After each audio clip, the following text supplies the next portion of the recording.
everybody. Good afternoon. This is Dr. Lisa, and you are joining me today for Happy Hour with Dr. Lisa. I am your host, of course. I am Dr. Lisa, a psychologist in Central Illinois, and I am going to be concluding today with our series about Unraveling the Truth. This is part 3 from volume 10. This is a part of volume 10, so this is the third series. When I do post it, I think it should say volume 12. I need to go back and check that.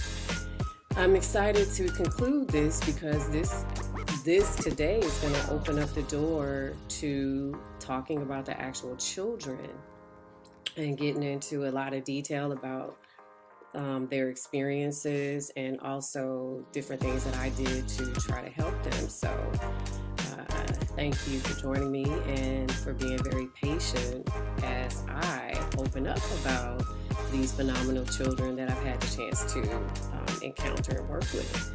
So in talking about today's conclusion, what I am also going to do is I'm going to answer a question that someone asked me, and it's a really important question, and I thought it was a very good question. I actually didn't think about it. I kind of covered it a little bit, but I really didn't get into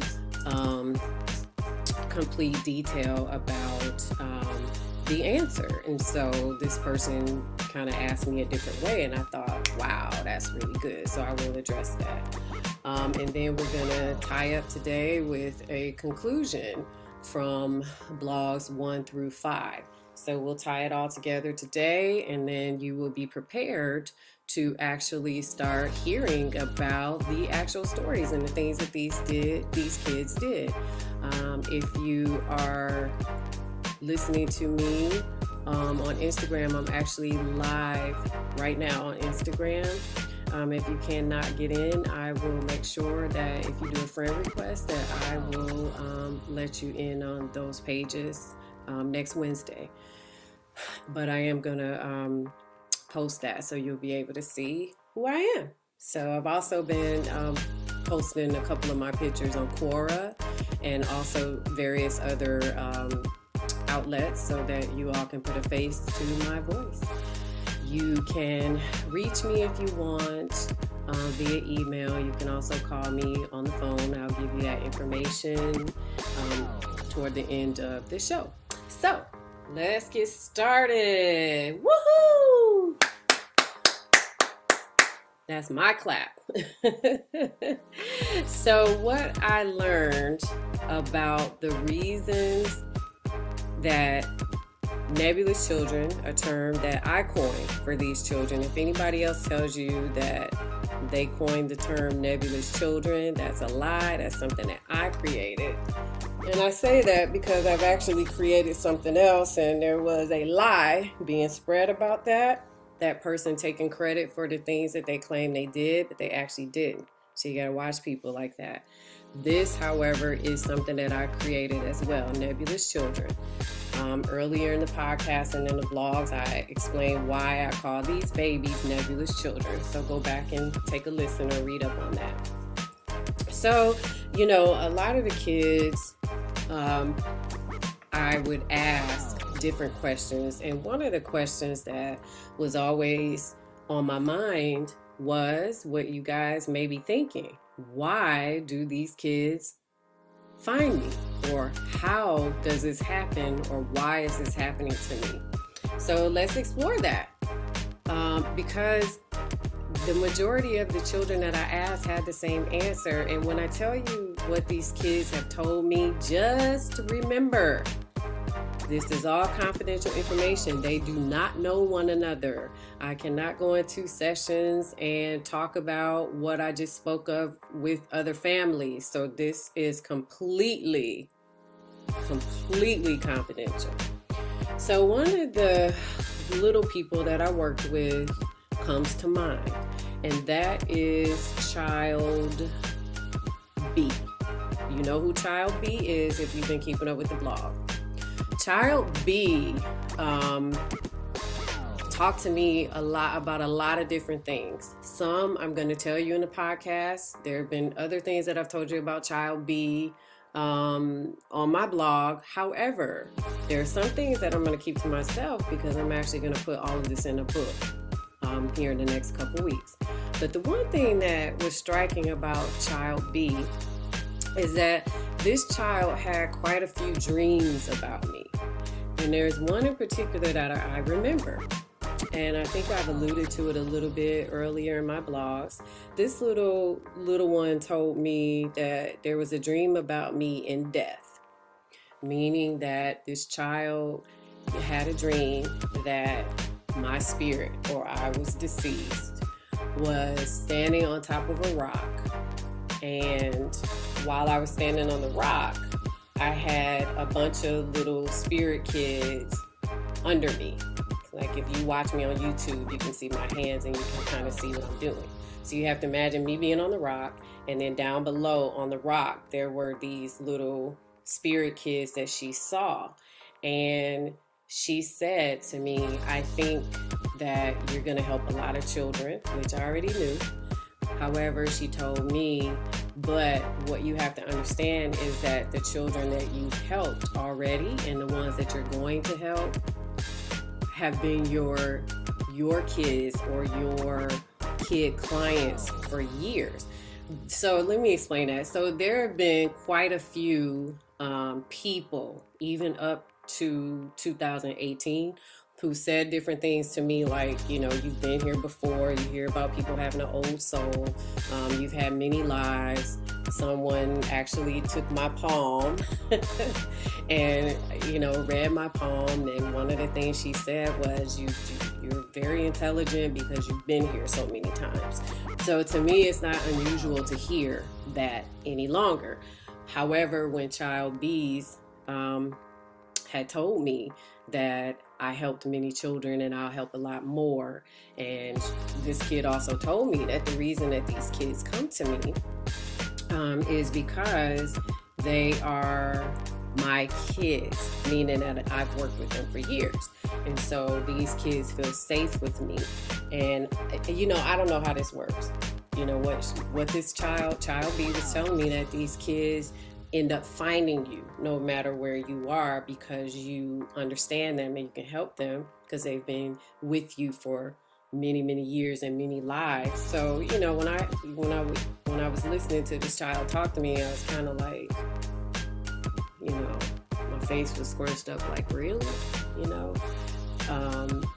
And then I'll pause Child B for a second and just talk to you. Let's just shoot the breeze about it, because remember, as far as I'm concerned, over the years, I've been trained to work with these kids, not just via mental health, but also all of the different things that I shared with you, about learning how to work with these kids. So if you think back, and I was still really young, and also I was a very young psychologist when I met Child B, for a second, imagine how you would feel, if a lot of this was happening to you, but also you heard, these little kids telling you, hey, you are our angel, which is the second point they would say. So we've been with you for years.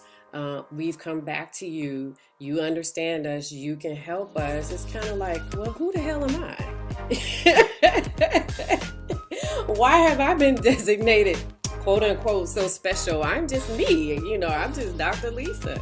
I have no special gifts. I can't do these things that these kids can do. I mean, why am I the elected psychologist, or how about person, who works with these kids? So of course that question was never answered. God didn't rain upon me and say, because you will work with these kids, as far as I know, but according to them, that is my job. So Child B, I'm a little goofy, you all know that by now. Child B's mother actually, explained it a little bit further by saying things such as, you actually are their angel. There are always angels walking on earth who, they're called earthbound angels, who, help people.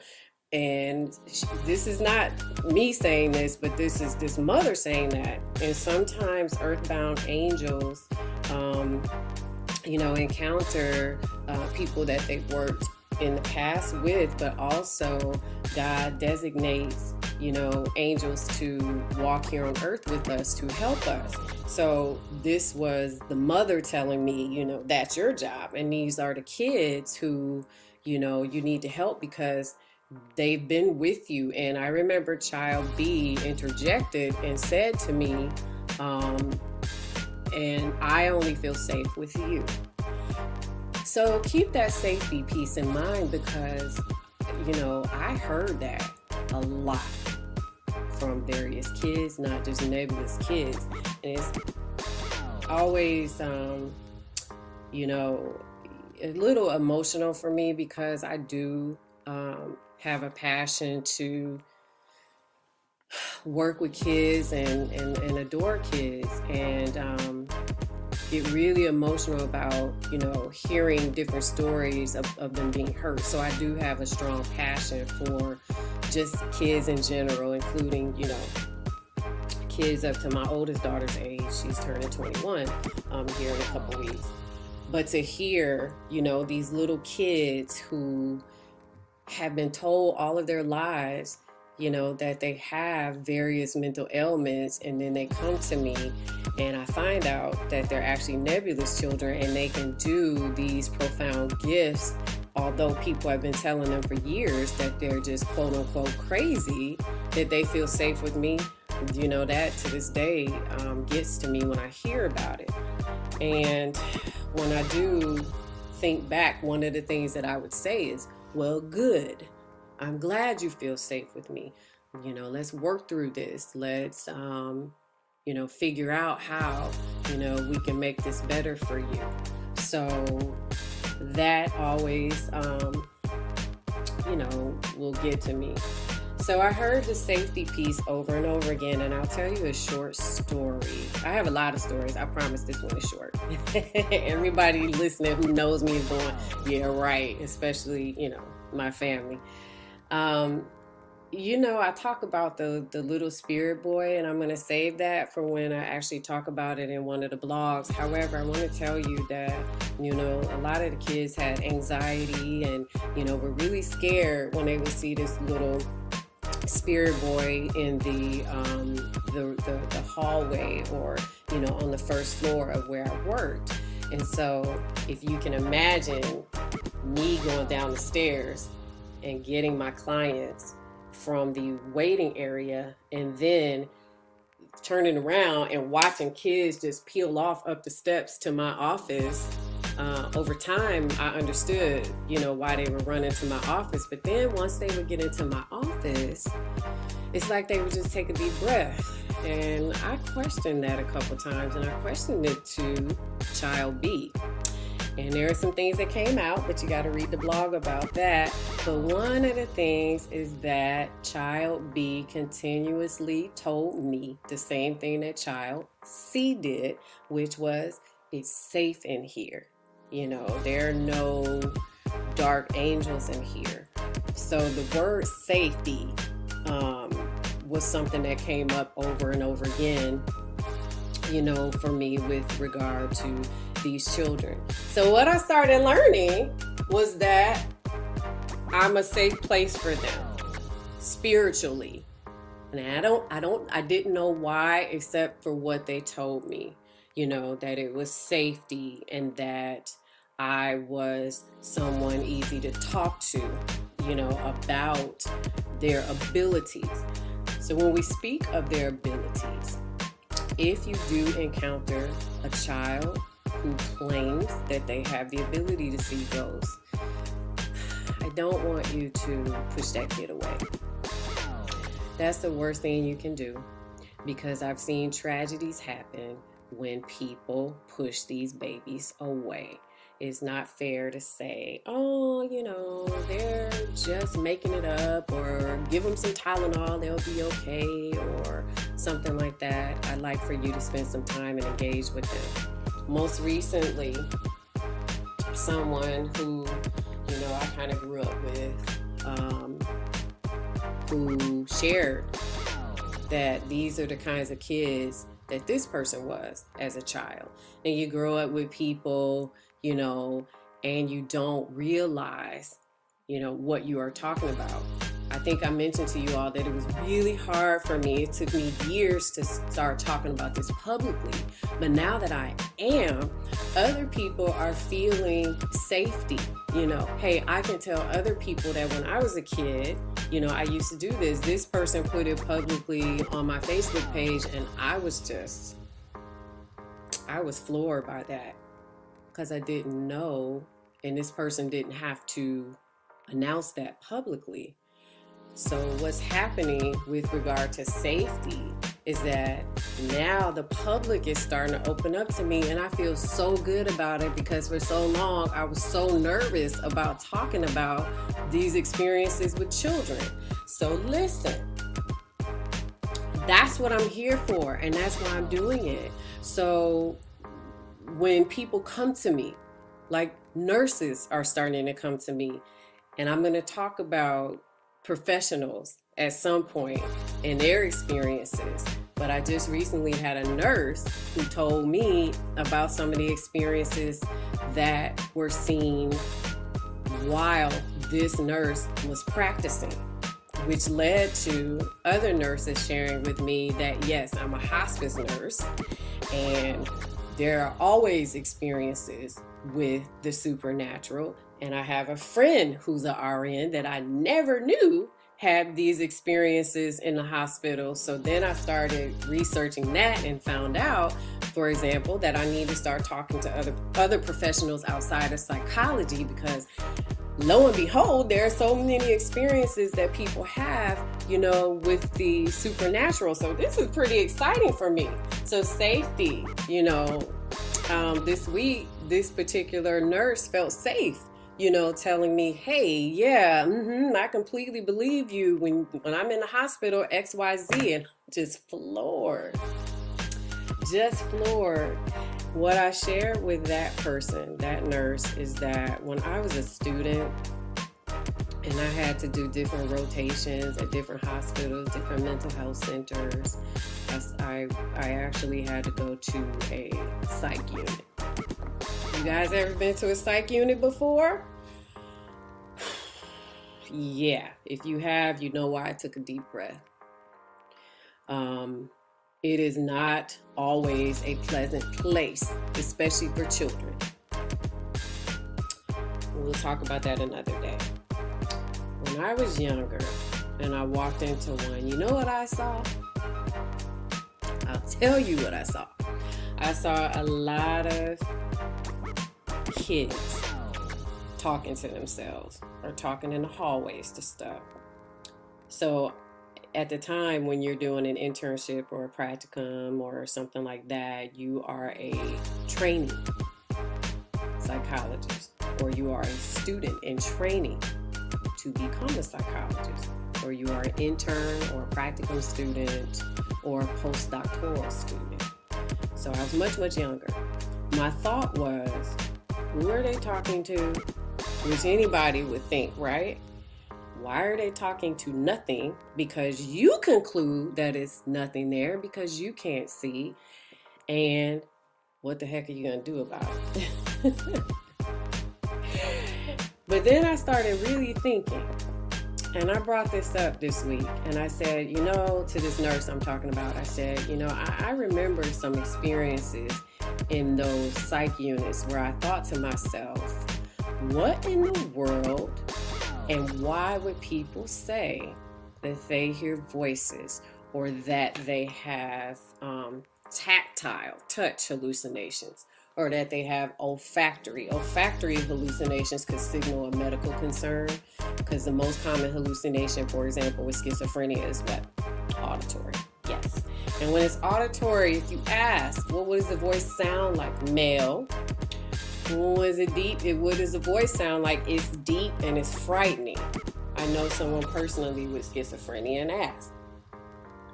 Well, I started to think way back when, could this be something else? could this be a demon, for example, that's making these individuals talk like this? Now, schizophrenia, let me give you a disclaimer, is one condition that has been extensively researched.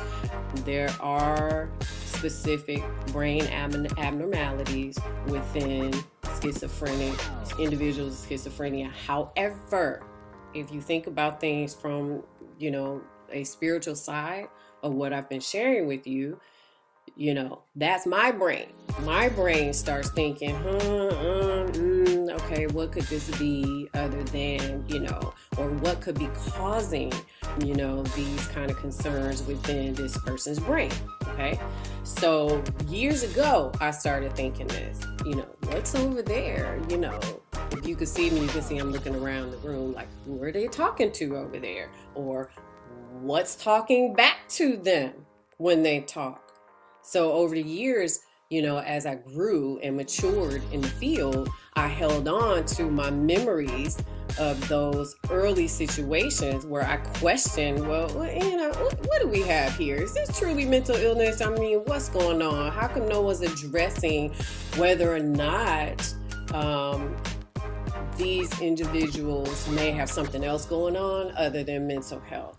So when I talked Monday about this, I also recall the time with seeing, kids being taken down, no one can control them. I mean, if you think about the type of people or men that are usually on those wings that can take down kids when they misbehave or they fall out of line or the rules at these mental health centers, these aren't small men.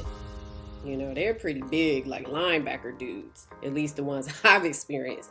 So when you think about a little girl, for example, or even if you think about just me, there's nothing I can do up against one man, let alone two. So to see these little bitty kids, sometimes, 8, 10, 13 years old, being so violent and so not having the ability to control themselves, you wonder, where the heck do they get that kind of strength and power? So you see, for a long time, I've been thinking, we need to get to the bottom of what's going on. So, this has been going on for a long time, my curiosity about these things. So when I hear about, other stories from other professionals, then I know I'm not alone. When people start coming to me and telling me their own experiences, even from when they were a kid, I'm not alone in this. When other people who are not within my field or who are not even, nurses, doctors, or what have you, recently there was somebody else in the field of law who said to me, yeah, I still see ghosts. I'm glad you're talking about it. For many years, people told me that there was just something wrong with my brain. Like I had to go on medication for this, and medication did not take away the ability to see ghosts. So it's just fascinating. And I'm glad that, you share in this podcast with me, because maybe you too now feel a lot more comfortable, with writing your own stories or telling other people about your experiences. And if you do feel more comfortable, that's exactly why I started talking about this. A lot of people suppress this, and those are the nebulous children that I work with. They suppress this. Now, these are the same kids sometimes who were getting in trouble in school, and they had discipline referrals. A lot of these kids weren't doing their schoolwork, so they were failing school. So when you have other outliers, if you will, that point to mental health, then that's when these kids would start coming to various mental health centers that I worked with. So yeah, very fascinating. So since I brought up this wonderful person, this nurse that I was talking to, I'm going to tell you the question that she asked me. And I've alluded to it a little bit, but let's get a little bit deeper into it.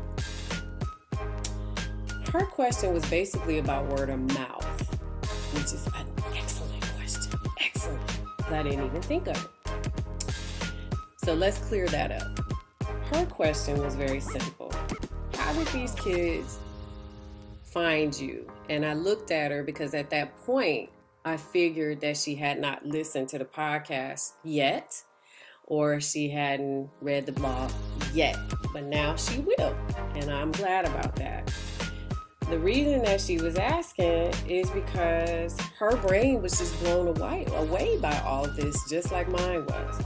So what she said to me was, once a mother or father found out about you and that these kids can work with you and feel comfortable telling you about their truth with their ability to see ghosts, did they just tell other mothers about you?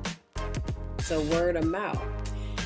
And I sat back and I chuckled, because I said, if I tell you the answer to that, you're never going to believe me.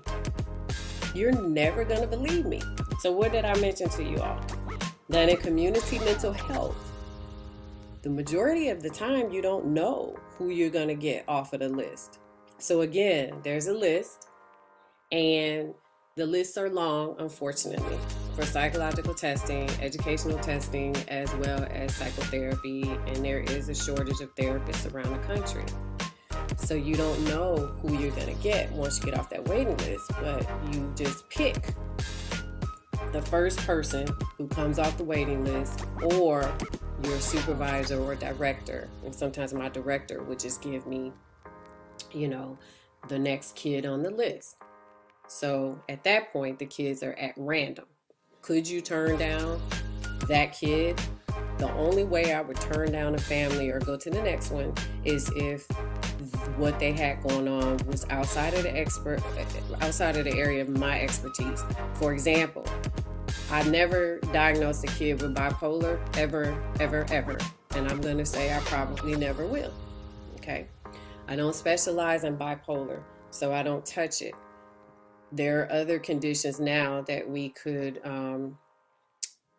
in place to avoid giving the diagnosis of bipolar to children. And have I given one or two of those? Yes, but never bipolar. So if it was outside of the area of my expertise, I didn't touch it. Most of the kids that were next on the list for me, I was able to work with them, because I'm a behaviorist by trade. So trade and training. So if kids had, attention deficit hyperactivity disorder, conduct disorder, oppositional defiant disorder, or ODD, or some type of behavioral challenge, I'm your girl. I worked with them. So most of my kids had symptoms within the, nature of behaviors. But they were pulled off of a list. To answer this person's question directly, the answer is no. These kids were not referred to me by word of mouth. Understand that this is somewhat embarrassing for families to find out their kids have the ability to see ghosts. You just say the word ghost and people are kind of like, what? Ghosts? I'm afraid of ghosts. Those don't exist. What are you talking about demons and angels for? Those don't exist either. There is no spiritual realm. It is all in their heads. People have all kinds of ways of making these families feel like crap because they start talking about their kids having this ability. And so these families were pretty hush-hush about it, with the exception of their immediate circle. So they're not going to go to the school, for example, even if they like me, they may tell other family members, yeah, we see Dr. Lisa and she understands, and little Jimmy was able to tell Dr. Lisa all about seeing ghosts, and she was just like, oh, okay, well, we can work with that. What kind of ghosts, blah, blah, blah. Let's talk about it. Spend some weeks just, getting it off your chest and telling me all about, your ability.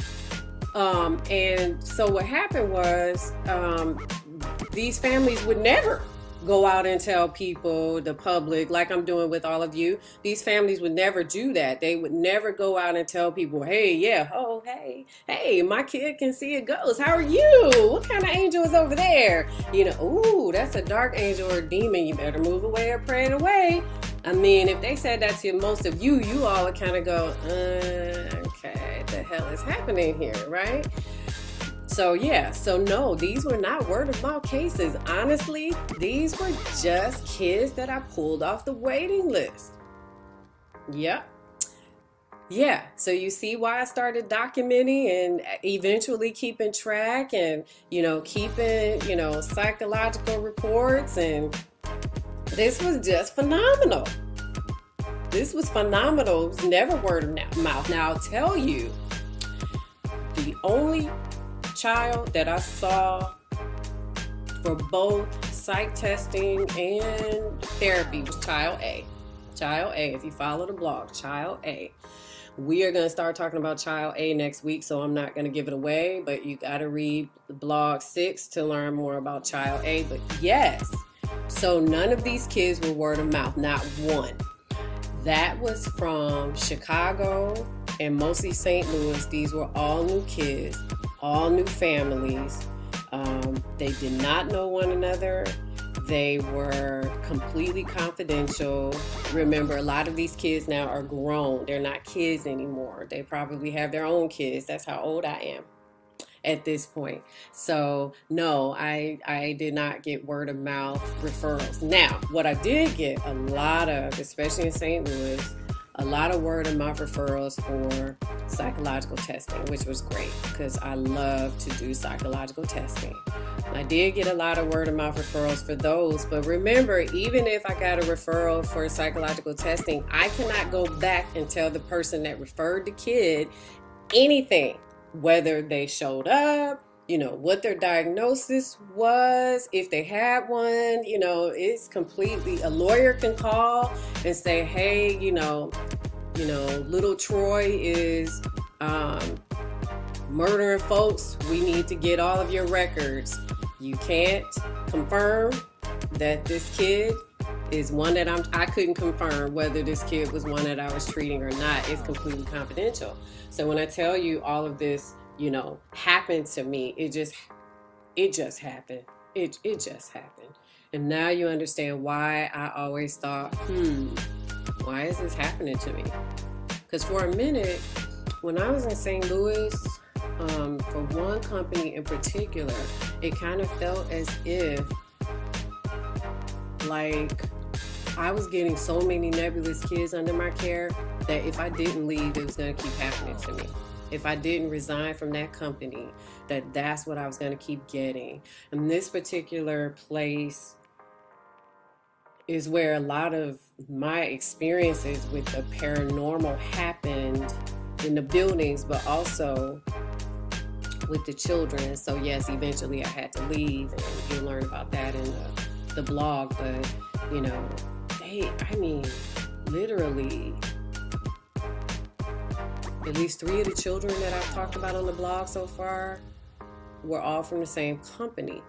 It had the same stories, could see the same ghosts in the room, outside the buildings, could tell the stories, talked about, what was around me, talked about my children. So it just blew me away. So understand that no, this was not word of mouth. This was just simply happening to me. It was just happening to me. And another thing that the kids share with me is that I could try to run from it. I can try not to work with these kids in the future. I remember this was early in the 2000s, up to probably 16 years ago. And they told me it's going to continue to happen. And remember in the first podcast, I talked about how there was a child just this year that prompted me to go ahead and start this blog and this podcast is this little one could see ghosts, was seeing them right in front of me, and I just kind of sat back and went, nope, I can't escape it. I tried to escape. I forgot to tell you guys I work with special education as well, and I tried to escape that, and it's just not happening. So over the years, I've grown to love working with special education, behaviorism, and also our nebulous children, these babies who can see ghosts. So I have not had one nebulous child yet that I've actually worked with. I'm not doing therapy anymore. Therapy kind of wore me out. I've been done with that now for about 15 years. So strictly psychological testing. And a lot of these kids that I did test did tell me about their experiences. I mean, I can close my eyes and I remember vivid conversations about some of these kids' experiences with seeing ghosts. It's just that memorable.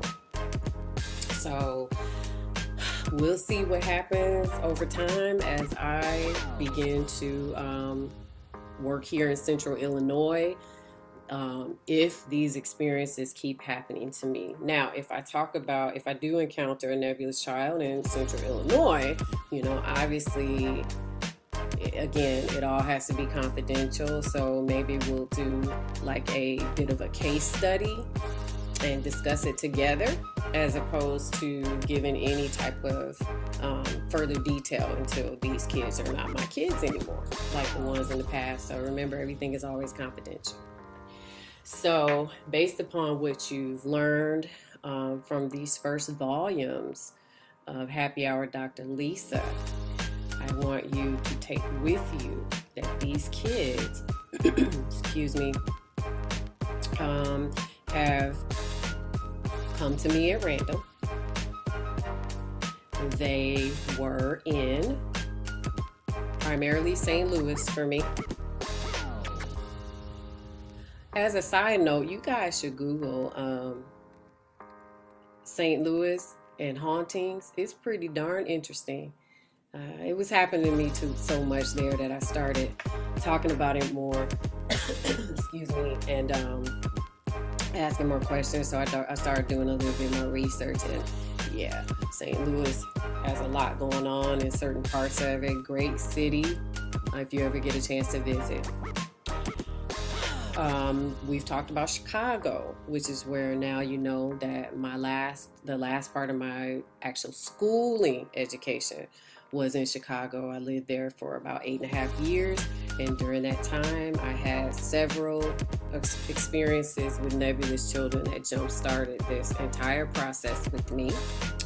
All of my learning was in both cities, Chicago and St. Louis.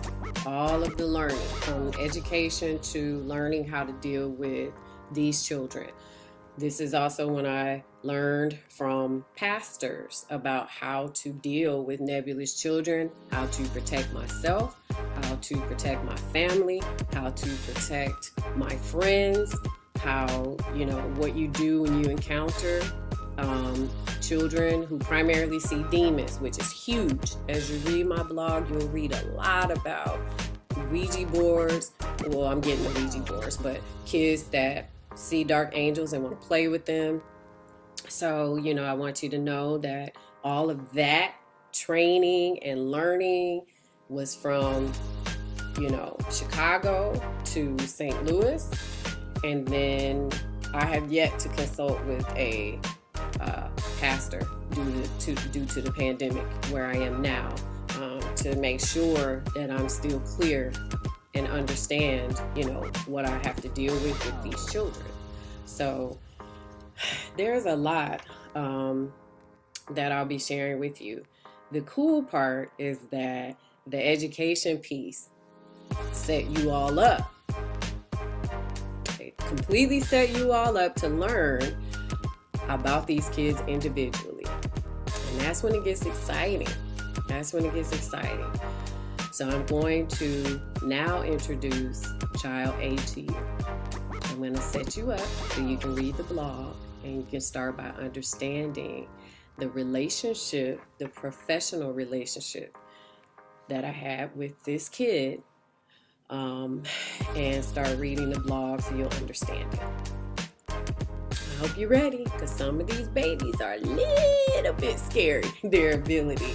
So if at any time you don't feel comfortable listening to these, obviously just shut it off. I'm going to give you a disclaimer when I know that it's going to be a little, scary. For example, blog 19, I believe I'm on this week. Yeah. Those babies were a bit scary, so I'm already preparing people don't read it if you're home alone in the dark, if you're scared, if you're squeamish, don't do that. The blog 19 is pretty scary. Child A, woohoo! We are finally getting to the kids. What a lovely little one.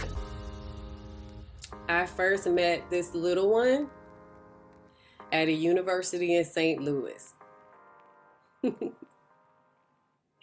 This was a little one that I had the pleasure of conducting psychological testing. Ding, ding, ding. So what is psychological testing? Most of you know, some of you don't. In this child's case, what I thought was going on wasn't really going on. I thought I had a behavioral concern. This one would have been oppositional defiant disorder, not conduct. Conduct is for teenagers. This was a young child, maybe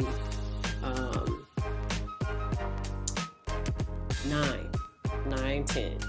I can still picture this little one's face. Very, very cute kid. Some of you talked about, is there a difference in gender? I will tell you, this is a male, okay? And I first saw this child and was told everything about behaviors, from defiance to opposition, ODD, oppositional defiant disorder. Some of the things that, I recall that this kid would do, talking back, not listening to authority figures, things like that. And so my job was to first conduct the clinical interview. So this is where I ask a lot of questions about what's happening. And I'm pretty darn, I have to toot my own horn here. Now, I don't do that too often, but when it comes to structured clinical interviews, I'll toot my own horn because I'm good at it. So I will pull, pry, take a pickaxe and get to the bottom verbally of what's happening with a kid. In the moment, 6 months prior, we do a complete history. That's what it is, including assessing the parents. Parenting, what these kids eat. We get down to the nitty-gritty, if you will. And so all of this occurred prior to deciding which way we were going to go with testing. And so once we, finish the structured clinical interview, once we do that with kids, once I do it with kids, they come back for testing. You can't do all of that in one day. Now, my philosophy is, even if you test them, you cannot conclude what's going on with the kid based upon just numbers. You have to get to know these kids. So I spend weeks with kids when I test them. The only time I can't spend weeks with them is when I test them in a school, because you're on a timeline with special education. However, in private practice, you can spend as much time as you want to with these kids. So I spent weeks with this family, and nothing about seeing ghosts came up, which is great, right? This was the first kid that I was going to work with in a long time that was not able, as far as I knew at the moment, able to see spirits, right? And so we worked together for weeks and weeks and weeks. And once these children are given their psychological test, you score them, you write it up, and sometimes my reports would be like 15, 20 pages at the most. You write these long reports that'll have a lot of detailed information in it about, the interview. It will have medical information, for example. It will have medication management in it, and it'll have, various other details. You go through all those pages, and at the end of the report, well, for me, this is how I do it. There's data. For schools, you kind of put the data in, underneath each section. Privately, I will put the data in the back. Data meaning IQ scores, academic scores, any information gathered, such as if the scores were high for, symptoms of ADHD, if the scores were high for, anxiety, if they were high for depression, somatization disorders, anything that will come up, anything elevated. All of that goes into my data, okay? Now, what was interesting about this case is that when we did our feedback, which comes once you have the report written and you have your information, sometimes I didn't know, and sometimes I still don't know what's happening to kids until I write it all up, until I score the data, and I'm like, oh, I get it. Let's look in the DSM, Diagnostical and Statistical Manual, and see what we come up with, what fits this kid. And typically that's kind of how you're trained to do it. But something was different about this one because there wasn't anything fitting. And that happens sometimes. So what we decided to do, because of one thing that I did notice slightly, there was slight elevations in some of the anxiety scales. So symptoms of anxiety. Now, this is not the anxiety that you have every day. Remember, in mental health, what happens to people? These symptoms interfere significantly with their daily living, right? So this is not, I am so worried about, my dog pooping. This is more of, this is really getting in the way of life's functioning, okay? It's in the way of school, grades are going down, different things like that. So what we decided to do was to go with anxiety to get this kid into some therapy to address symptoms of anxiety. And that seemed to work. That was the end of that, I thought. I thought that after we had everything done, that I would probably never see this child again. Because when you do psych testing, if your agency is geared toward testing only with no therapy, you typically refer them out. And that's actually what happened. But before we end, let me tell you, I wound up going to a whole nother company. And you know who found me? Child A. So this gets interesting, guys. I want you to join me next week so I can tell you in more detail all about Child A. Oh man, let me just tell you real quick. I was very pregnant when I saw Child A with my son. So I want you to think about that.